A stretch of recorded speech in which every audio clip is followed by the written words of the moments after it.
Hello, everybody, and welcome to Amateur Half Hour, podcast about us just talking about movies, I guess. Yeah, pretty much. I'm Caolan. I'm Colin. I'm Chris. And for the first time ever, I'm Matt. Special guest, Matt. He used to be Laura. Yeah. I used to be, but men's clothes are cheaper, so I just did a little flip. Yeah, you can't beat the pockets, the storage space on. You cannot. Being a man is a lot easier. Yeah, we're a very progressive show, as you can see. God, great way to start here, guys. We can edit that out. I'm definitely not editing this. I don't want to do any work. Okay, so I guess we'll just start this off. Stuff we've seen recently. Yes. You know, just the problem with this segment for me is working with the film festival. I watch a lot of things, and I'm not allowed to. What film festival, talk about Caolan? it. Why don't you tell us about that? I'm on the selection committee for the Indianapolis International Film Festival. We recently just finished up our selections and our blocking for the films. So the movie watching period is done for me as of this past week, but and it's been certainly a ride. And I've watched a lot of great movies that I am more or less bound to. I'm not allowed to talk about until we actually do it. So my list will be shorter. I will say On a ratio of good to bad movies, how many more good or bad movies did you have to watch? Well, it depends on how you look at it. The first few months were a lot of very hit or miss, a lot of bad stuff. Then as time went on, for some reason, we got a lot better. A lot of really good movies that were just really soul crushing. A lot of art house stuff is not the most upbeat. We would get, I would spend 9 hours in one day watching movies that made me feel empty inside. One thing, every time I would sit down to watch a set of movies they'd send me, there would always be one in there about a filmmaker giving up on his dreams. And that was certainly eye-opening. Yeah. I gave up right then and there. Like, they were great movies, but jeez. Took it out of me. So, sure. So I have a couple movies to talk about. Okay. First and foremost, I'm sure it's one that we've all probably seen at this point. Age of Ultron. Yeah. I went on. That was something I kind of figured I needed to see. Sure. So, I feel like I wouldn't be covering much new ground. I don't think we're not going to address the feminist side of it. Some of the more social implications of the writing. I feel like that's been covered more extensively and by more qualified people elsewhere. So I'll just kind of keep my feelings about that. Let's keep it simple. Yeah. What did I think of the film? Did we like it? I thought it was aggressively fine. Yep. Everything was fine. It was adequate, and it made me kind of mad. I think there was a point in the movie where, for some reason, I could pinpoint the moment where I was just kind of done with superhero movies. It wasn't any fun. I think Ant-Man's going to turn it around. I think Ant-Man's going to be a lot of fun.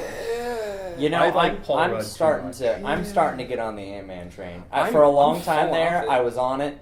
Then Edgar Wright left, and I'm like, I don't know. And then Peyton Reed came on, and I'm like, I think you did Bring It On, the cheerleading movie. And I don't know. I was afraid that's what won you over. No, and then I was right back on that train. No, apparently he's actually a huge Ant-Man fan. Probably as much as an Ant fan. Edgar Wright, yeah. Well, I feel like any superhero movie that comes out now, the people on board with it are always going to say, or they'll at least say they are, just because, what are you going to say otherwise? Yeah, I guess when he was younger in his teens, he was in a band, and he did the Caolan band. And stop. He did the artwork for the band's flyer or whatever, and he did it in the style of an Ant-Man comic. Okay. Specifically. So, it goes back a ways. Yeah, but so he likes... in this case, he actually does like that. That being said, they got Adam McKay to come on and tweak the script, which is fine. But then when the teaser trailer did nothing for me. Yeah. The latest trailer, I'm like, okay, it looks like you're balancing out the comedy pretty well. Yeah, so, I'm just always very skeptical of when there's that many changes to a staff. Too many cooks in the kitchen.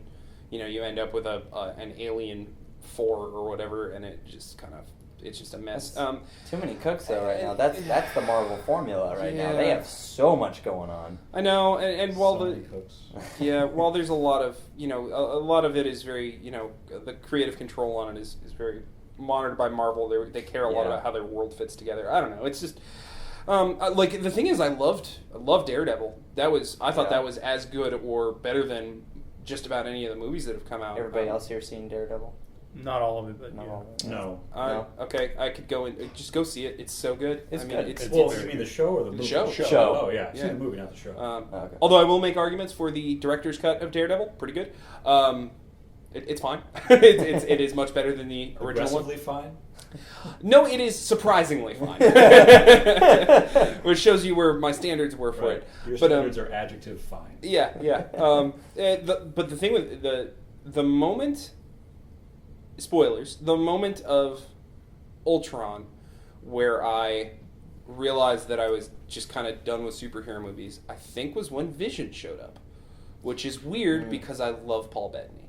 And I was so excited that he's in it. And he did a fine job. Like I don't know what my problem with it was, but that was the moment where I was just finally like, oh God, this is too big. It's just too much. For me, I kind of agree.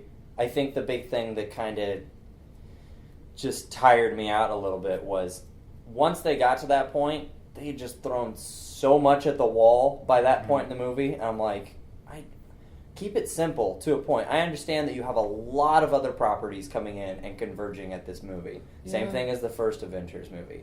The thing that I actually kind of liked about the first Avengers movie is that the plot and the story was very straightforward, very simple. I knew where everybody was at and what had led them up to this point. Now there's so much going on. I'm like, I know where everything's at. I know what Thor's up to in his movies. Didn't. I had no idea what the him and the weird like pawn thing that suddenly he leaves because he has to go take care of something and he's hanging out with someone's dad in a cave and he's getting in a pool and having a fucking fever dream. Just I didn't know what was going on there and it didn't really feel like any. And suddenly he comes out of nowhere and hits a cyber coffin with a hammer. Like I don't know. I think the biggest plus to that movie for me was one, I like the fact that they explored Hawkeye and Black Widow a little bit more. Yeah, but I feel like they did like a total 180 on what the direction of their characters were going to be. No, not really. And I feel like this does for me. Well, suddenly, they were playing up this weird they were setting up the steps like the groundwork for a romantic subplot between the two of them, and then the second movie was, oh, by the way, Hawkeye has a secret family, and for some reason, Black Widow's with Bruce Banner now. I don't know. Like, I don't know. It was like I didn't care, but it was enough of a weird turn that it was jarring. It was I don't know. It just didn't. I mean, it was implied that time had definitely passed. So their relationship, sure. I guess. I mean, it worked for the movie, but yeah, I mean, it was kind of out of nowhere. I guess. I think it was all right. The action was fine, I was a little bit underwhelmed by the action actually. I got bored by it. It's after a while that it was just I hate to be this guy. It was a CG fest. Like there were the Hulk Iron Man fight in that city. There were points of it where I just couldn't tell what was even going on. Yeah, a lot of jumps and just like I want to see a fight. See, actually, it was kind of the opposite for me. That fight was fine. It was the later on fights when they actually got to, again, spoilers if you haven't seen it, when the city... It's been weeks. I know. when the city's going up off the ground and they're fighting on it, like, everything was, like, just close-ups of their faces for the most part. Yeah. Like, you didn't really see much of the action. I'm like, I want to see them fighting a horde of robots. That's what I paid to see. What bugged me about that, though, was Ultron goes from being this unstoppable force who's apparently very powerful and made out of titanium, I think? Something, yeah. No, Something. not titanium, the other thing. Vibranium. Vibranium. Even From more Wakanda. so. I like the Black Panther. Yes, that was nice. But then by the so city battle, they're just punching through them in one go toward the end. Oh, yeah. Well, they're not vibranium. They are. Ultron is just the one. Yeah. But the robots are all like Iron Man knockoffs. They're not. They're the weird like Iron Sentinel. Yeah, they don't have to be unbreakable because there's a billion of them. Yeah, but at the same time, they are. The problem is they ended it almost the same way they ended the last one, which was it was just them versus putties for half an hour. It was seriously. It was seriously. Think about it. Like it was them versus faceless gray CG dudes, just hordes of them for half an hour. And after a while, it's like, yeah, you got some cool bits, but like, it's just sweeping shots of them like fighting together, and like I don't care. There's no gravity to any of it. I'm glad you just made a comment a minute ago. I'm glad you brought that up. Andy Serkis. Oh yes, was a standout part of that movie. I didn't even know he was in it. Yeah, he was. Well, I when I saw him, that's Andy Serkis. But leading up to that, sure. Yeah, no, neither did I. I thought he was delightful, and I'm excellent. Like he was cut. Yeah, he had some beef on him. I was kind of surprised. I did know that he was in it because they talked about a while back, like a few months ago, maybe even like a year ago. They mentioned that he was in the movie, but he also helped out Mark Ruffalo with some of the motion capture because the Hulk is in it a lot more, and he shows different emotion. He's not just, I'm at the end of the Avengers, raw. It's, he had more varied emotions. They had to do his shut down. Which I will say, I did kind of lose my shit a little bit at the very end where it's a shot of the Quinjet and it pulls back and it's just this gigantic Hulk sitting at these tiny controls. A great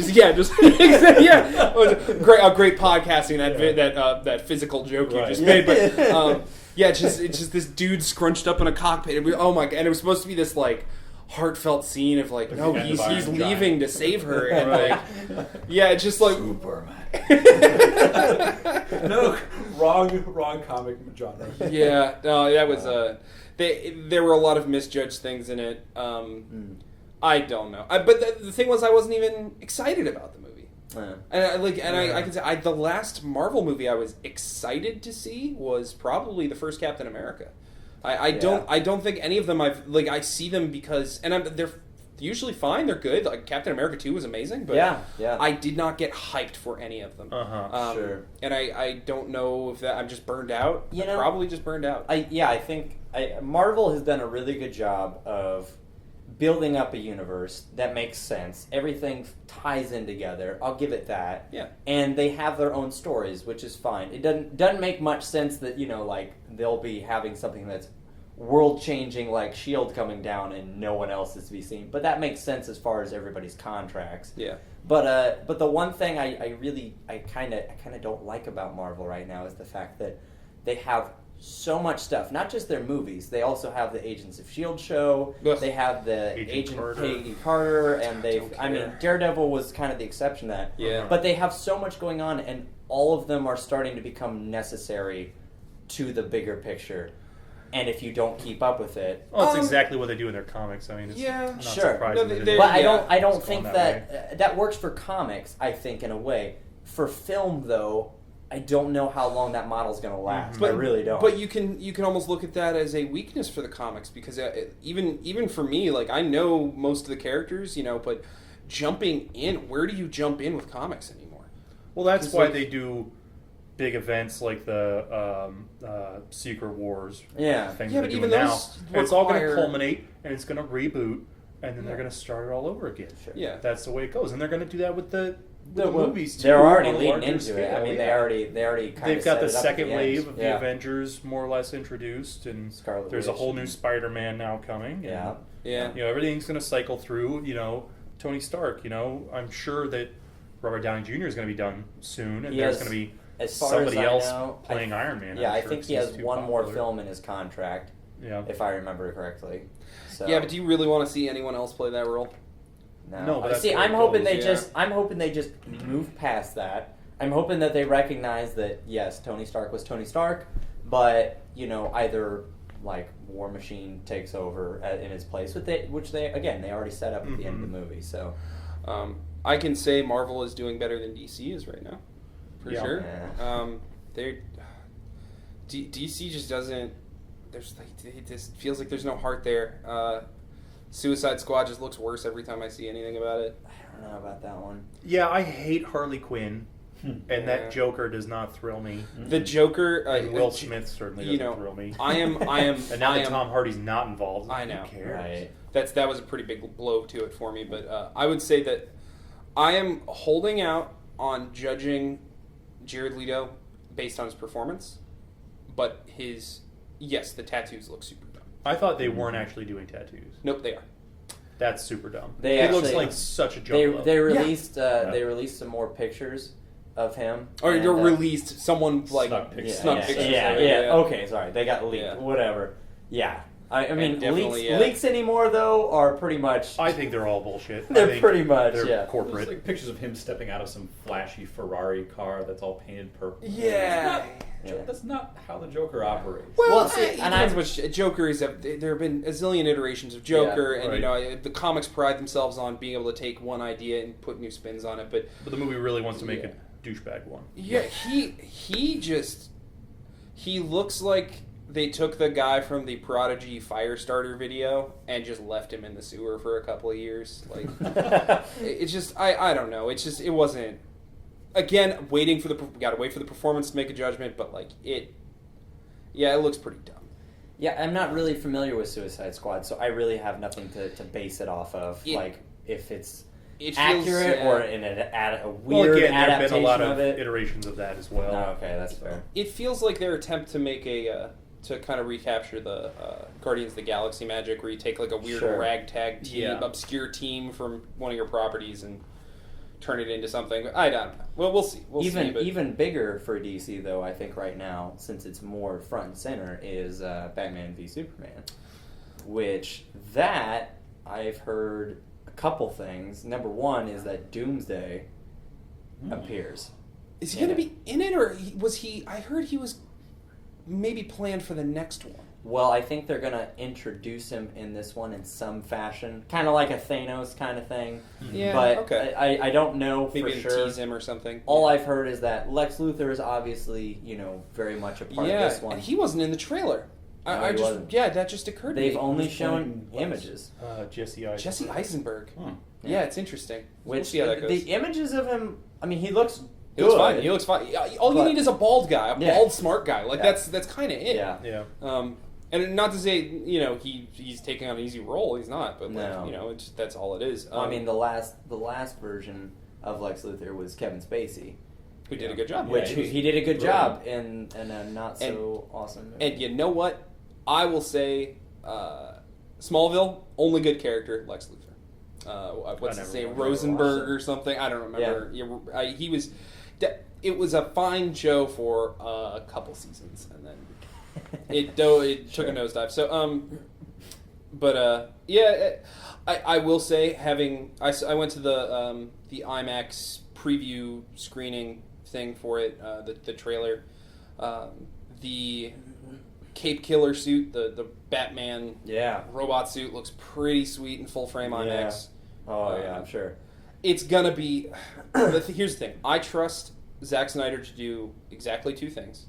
It is film a fight scene and make me a mixtape. Like that is it. So as long as I go in with those standards, I think I'm gonna be okay. Yeah, I think if you go in knowing what you're gonna get, you're gonna be fine. Yeah.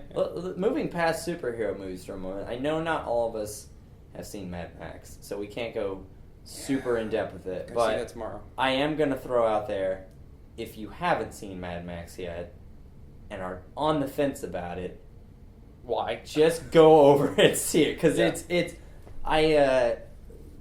the level of like stunts and practical effects in the movie is not something that you see very much of anymore. Yep. And it almost made it stand out and that much more like this is just pure spectacle because of that.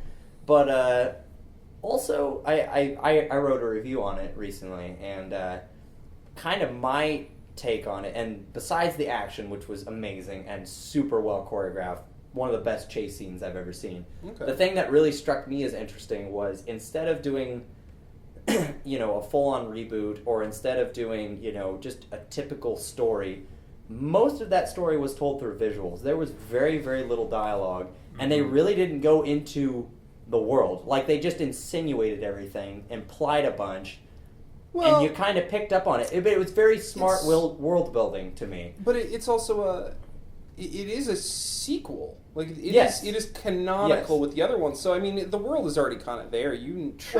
But I'd say so yes far. And no. Because like between every movie, the world gets worse and worse. Yeah. Right. And it seems like between the original and the second one, there was a huge leap. Yeah. And they're all very tonally different movies. Yeah. I mean, it's all clearly linked. Products of their time too. I never actually watched all of Beyond the Thunderdome. I think I watched the beginning of it and just never. And I've never finished it either. Yeah, I've heard people say it's like that. It's not the one to see, but that's fine. Love that. I've seen the other two. Yeah, it looked like the water world of the series, where it's just like they went all out and it just didn't really work. Well, again, it got a little too zany. Keep in mind too, like Mad Max was extremely low budget. Oh yeah, and he was trying to tell a very, very specific story. Road Warrior had more of a budget. Yeah, it was sweet. And also some time had passed as far as like not just in the film world, but like physical time. Yeah. So a few years passed. Then we're starting to get towards like I think it's 85, 86 is when 85 because it's been 30 years.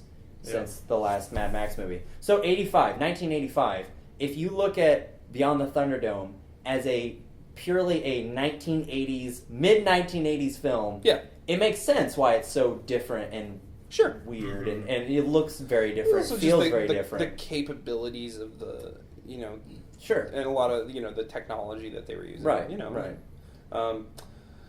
Yeah, no, I'm super excited for that. I'm going to be seeing it tomorrow with my mother, who is a big fan of, your Mad Max. So that was my Mother's Day present to her. Was I promised to take her, but she does not like going to movies when the theater is crowded, so she wanted to wait a week.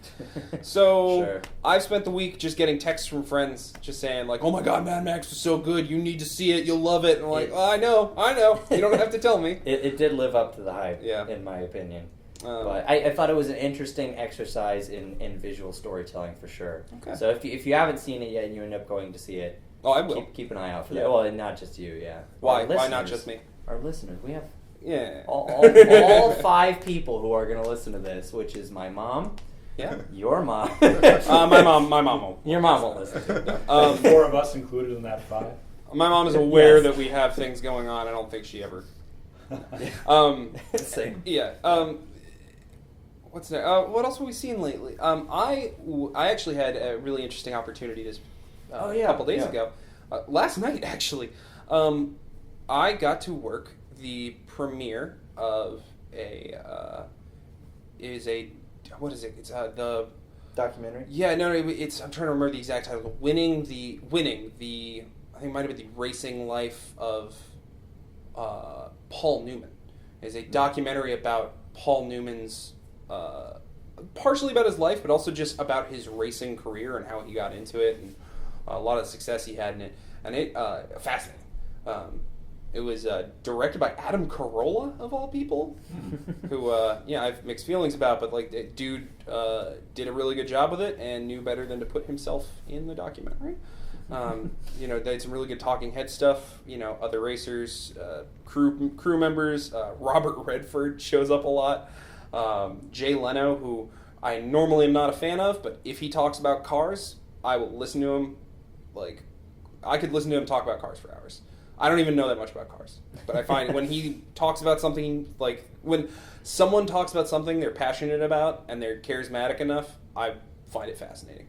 So it was really good. I don't know what kind of release it's going to be getting, if it's going to get a wide release at all, but if you have a chance, go see it, because Paul Newman is an incredible human being. Yeah. So I wouldn't mind seeing it. I'm not really big into racing and all that, so neither am I. Motorsports don't interest me that much, but this documentary is about motorsports. I find that fascinating. Sure. It's just a world that I see nothing of. So why not? Yeah. Which is weird living in Indiana, knowing next to nothing about racing. Especially tomorrow. 500. Yeah, 500 is tomorrow. Yes. Probably not tomorrow once the podcast drops. But yeah. Oh God. Let's not talk about that. Yes. What other movies have you seen? You and I have seen Ex Machina.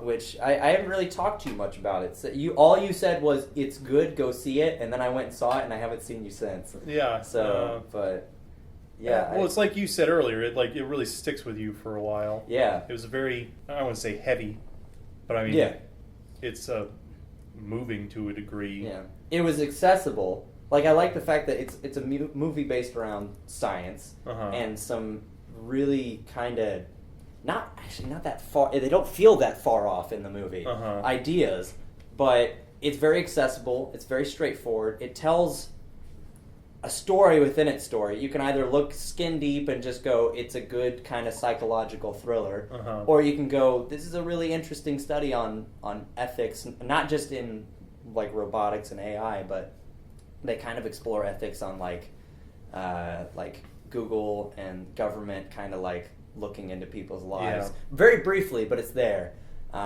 So yeah, no, it's good. The acting was really good. I thought Oscar Isaac, who plays it was great. And Ava, I forget the actress's name. No, I don't remember. But she did a really, really great job. I mean, there's only like 4 characters in the movie. I'm glad one of them that doesn't speak. I'm really glad that Domhnall Gleeson is getting a lot more roles. It seems like he's gaining traction because I've always I liked him from when I saw him in Dredd, I love. Wait, what? I was going to say him and Oscar Isaac are in the new Star Wars movie together too. Okay. Yeah. And he was really good. Max Frank von Sydow's in the new Star Wars movie. That guy. Guys, Chewbacca is in the new Star Wars movie. I don't see any reason to get. Oh no! Also, the kid from Attack the Block. The kid who played Moses. Oh, really? Really? He's in it? Yeah, that's right. Oh, yeah. He is the Black Stormtrooper who always looks like he's just stopped running away from something. In the trailer, yeah, absolutely. Just always breathing heavy and sweating. Which I don't know. Those movies look look like a lot of fun. So. I'm actually really glad he's getting stuff because I saw the Attack the Block. And great. I liked the movie a lot, but I was like, he needs to go places. He did a really nice job in that movie. Yeah. So I wish I was cool enough to be able to introduce allow it into my vocabulary but I'm not British enough. I'm trying to think of anything I'm actually excited about right now though. Yeah, what movies are we excited about looking forward right now? Well, we're going to see Mad Max tonight, so naturally we're very excited. Yeah, sure. Well, yes, I am excited about Mad Max, but we covered that. Ant-Man. Yeah, I'm gonna. You're gonna be in that camp. I'm gonna stay out of it. I can't get hyped for it. I love Paul Rudd. So do I. I really, I'm looking forward to when he goes on Conan to promote the movie and just plays that McAfee again, which is the funniest goddamn thing. It's always, it never stops. Have you seen this? Funny. No. Well, I'll show you later. Anyway, look it up, people. It's Paul Rudd on Conan. Yeah, just look up Paul Rudd on Conan. There's like a supercut of every time he's been on there and done this thing. It's so great. Actually, all the movies. I'm sure there are some that I'm forgetting about right now, but most of the movies that I was really genuinely excited for were all towards the spring. A good little stretch. Yeah. What's our summer blockbuster season look like? What are we getting? Are we getting Star Wars coming out this summer? That's not till November. Or December. Yeah. Spectre's going to be probably late in the year. Oh, Spectre in November. Yeah. No, I'm excited for the new Bond. Yeah, that one I'm definitely excited Especially, I like the fact that with the new Bond movie, they're tying in, because at the end of Quantum of Solace, which was not everybody's favorite Bond, especially it wasn't, especially coming off the heels of Casino Royale, which was great. Yeah. But in Quantum, they kind of hinted at this large shadowy group, and I'm like, oh, that could turn into Spectre. I would really love for them to later on reveal it, and then they did. I'm like, good for you for following through on that, because that was the one really, really good thing that came out of that movie. Mm-hmm. And I wasn't sure if they were going to, and then when they announced the title, I was like, well, I wonder if it ties in with Quantum. And then they had Mr. White from Casino Royale and Quantum of Solace in the trailer. I'm like, oh, good. And I'm always game for Christoph Waltz. He's a magical man. Who claims that he is not Blofeld, but let's face it, guys, he's Blofeld. I don't know. Yeah, we'll see. Skyfall was incredible, so I'm down. Interesting bit of Spectre trivia, real fast. This is not about the movie, but apparently, so in the trailer they show a scene of him getting like a box of stuff that survived from Skyfall, and it kind of hints at things in Bond's past that are going to come up in the movie. Mm-hmm. Apparently, they showed the full scene to a bunch of people in the press, and then went, but don't tell anybody about it. I'm like, how long is it going to be until somebody breaks that? Because you don't do that. Yeah, they know something's going to leak there. I just thought it was really bizarre and interesting that they trusted people with that, because that seems like a large plot point. I feel like beginning of the movie probably, but still larger piece of the pie. I feel like on some level it's calculated, and that they do not trust them, and that's why they did it. Is because they know someone's going to leak it. It's too juicy a bit, and they're just they're waiting for they're trying to, because the thing is, when you just come out and say something, it doesn't have the same impact of, oh my god, guys, look what we just found out. Like they've been hiding this from us. Here's a surprise. Like, okay. Speaking of spilling the beans on something in a movie, can I get a towel? I don't know where this is going, Colin. Okay, so Terminator, new Terminator movie, Genesis, right? Yeah. Is that coming out this summer? Yeah. Yeah, okay, there's one of our blockbusters. Yeah.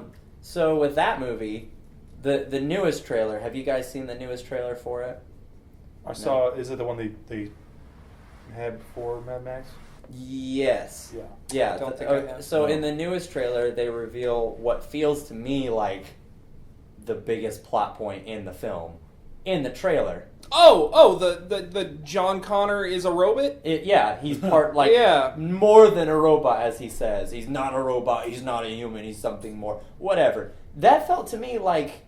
Dumb? Well, okay, yeah. I'm not doing this in a, I'm not saying this in a, this is gonna suck, look at what they did kind of way, just like a... Why would you give that away? And why was that the direction you took? I mean, I'm not gonna cast judgment until I see it. But regardless of the direction they took with the story, the thing that kind of struck me as weird was the fact that they gave that away in the trailer, but in a way so the first trailer came out and it was kind of a mixed bag. There were a lot of people that were like, "This looks awful. The CG is terrible. I'm not excited for this movie."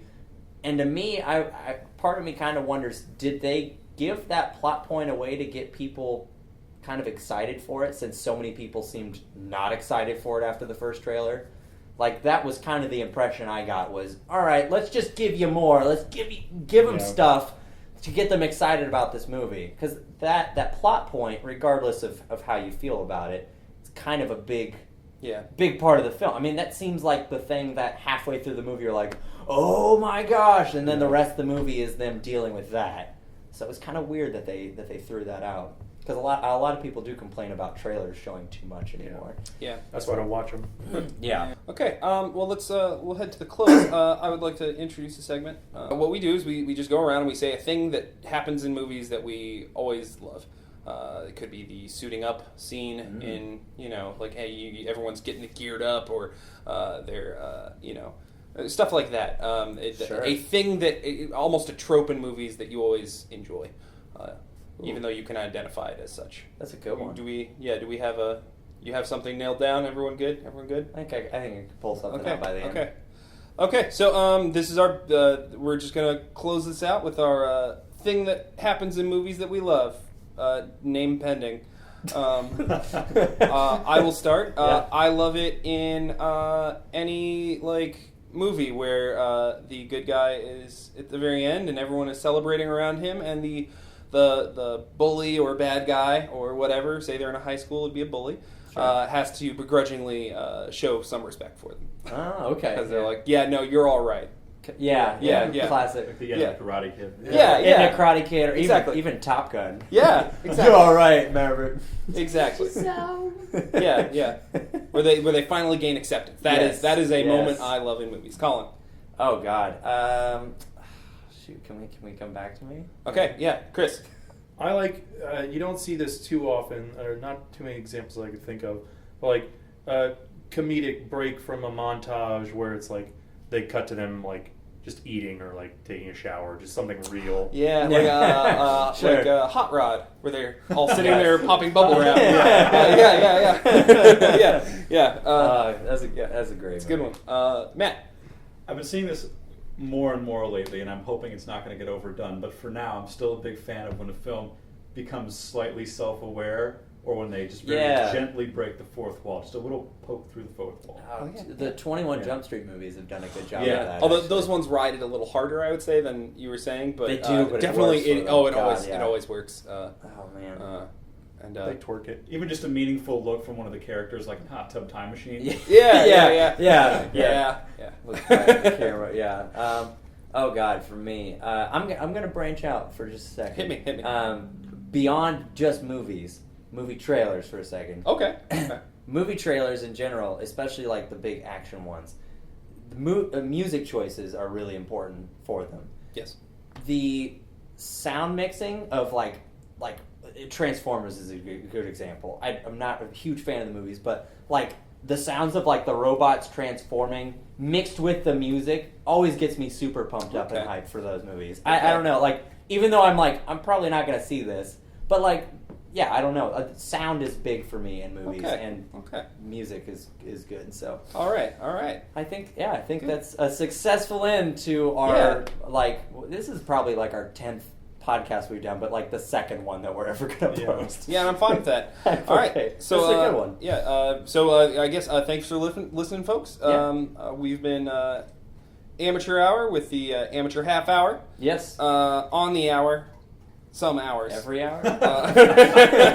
Not every hour. Well, that's up to the listener. Yeah. If you put this on repeat every hour, then yes. 24/7. 24 hours a year. You can find us on Facebook, Twitter. We have an Instagram now. Yeah. And definitely check out our YouTube channel. Just type in Amateur Hour Productions, and we have a lot of film-related stuff, both our thoughts and tutorials, and bunch of cool stuff coming up. We got a website coming up too, which if you subscribe to our channel, you'll find out about that very, very soon. So rate, subscribe, blah blah blah, blah blah blah. Follow, whatever. Donate. I don't know. Donate. If you want to give us stuff, money, items, I don't care. Any do good it. cause. I'll set up a PayPal. We won't say no. Put it in my pocket. We're not begging. We're just saying, I got nothing. Yeah, I got nothing too.